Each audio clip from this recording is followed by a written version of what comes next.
ফ্রিজে সবসময় কিছু না কিছু থাকে। আর আজকে আমি এই কেকটা কি দিয়ে বানাইলাম আপনাদের সাথে সেটা শেয়ার করব। আমার বাসায় ছিল দই, আমার বাসায় মেহমান আসছিল, ওরা দই নিয়ে আসছে। তখন এই যে লাস্টে একটু থাইকা যায় দইয়ের পানিটা, আর আমি এটা দিয়ে একটি কেক তৈরি করে নিব।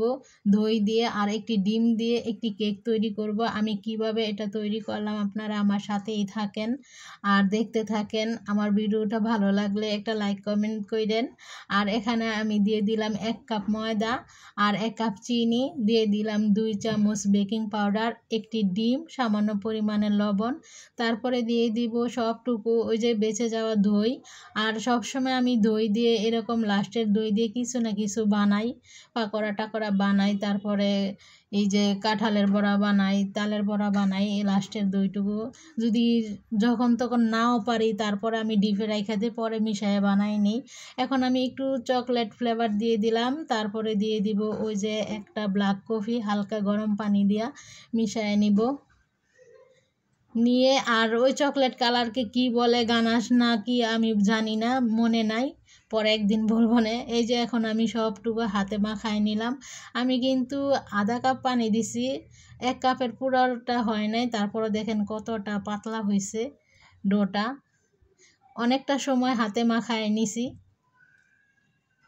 আর মাখায় নেওয়ার পরে এই যে ডোটা আমার তৈরি হয়ে গেছে। এখন আমার মেয়ে, তার জন্য আমি কেক বানাইতেছি, সে খুশিতে আত্মহারা। এখন সে নিজেই কাগজ কাইটাই না দিছে আমাকে, বলে আমাকে দাও আমি লাগাই দিই। আমি বলি না আমি পারবো।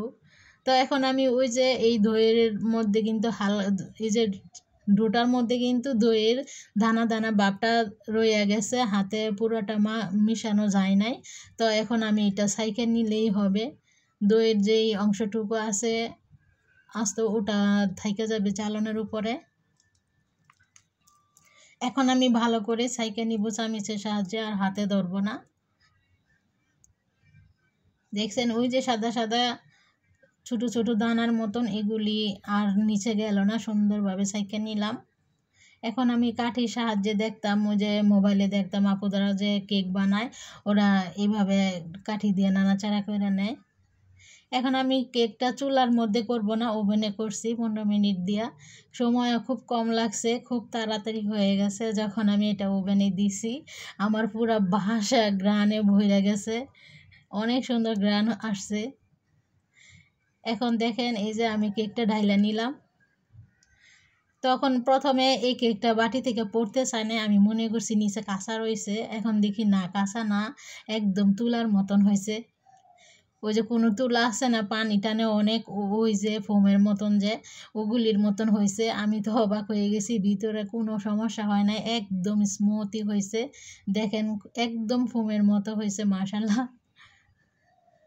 খুব সুন্দর করে। আমি কাটতেও পারি না, তেরসা হয়েছে একটু কাটা।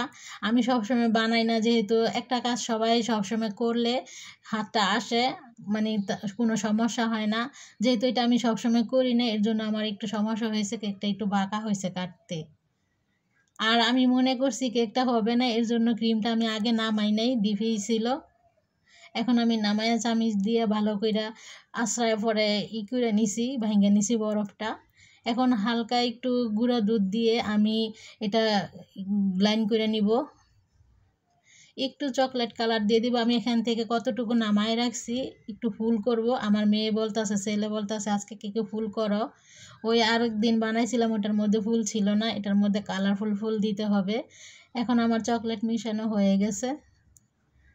এখন আমি কেকটা এভাবে মাঝখানে দিয়ে দিলাম। দেখতেই পারছেন আমার কেকটা সমানভাবে কাটা হয় নাই। আমি এই যে চিনি শিরাটা মানে সিরাপটা দিয়ে দিলাম, দিয়ে আমি আবারও এই যে ক্রিমটা দিয়ে দিলাম, দিয়ে এইভাবে সুন্দর করে ডেকোরেশন করে নিব। আমি ডিজাইনও করতে পারি না, কারণ সব সময় মানুষ একটা কাজ করলে অভ্যস্ত হয়ে যায়। আমার কেমন অনেক ভয় ভয় লাগতেছে। আমার ছেলে বলে ভয়ের কি আছে, তুমি যা পারো তাই করো। এখন আমি যা পারতাছি তাই করতেছি, মাঝখানে ফুল দিতে গিয়ে নষ্ট করে ফেলছি। আবার এই ফুল উঠাইয়া তারপরে আবার এইভাবে দিতেছি। আমার তো খুব ভালো লাগছে যখন আমার কেক বানানোটা শেষ হয়ে গেছে, যেহেতু আমি পাইরা গেলাম শেষ পর্যন্ত। খুব সুন্দর হয়েছে। আমার কেকটা কেমন হয়েছে সবাই কমেন্টে জানাবেন। সবাই ভালো থাকবেন, সুস্থ থাকবেন। আল্লাহ হাফেজ।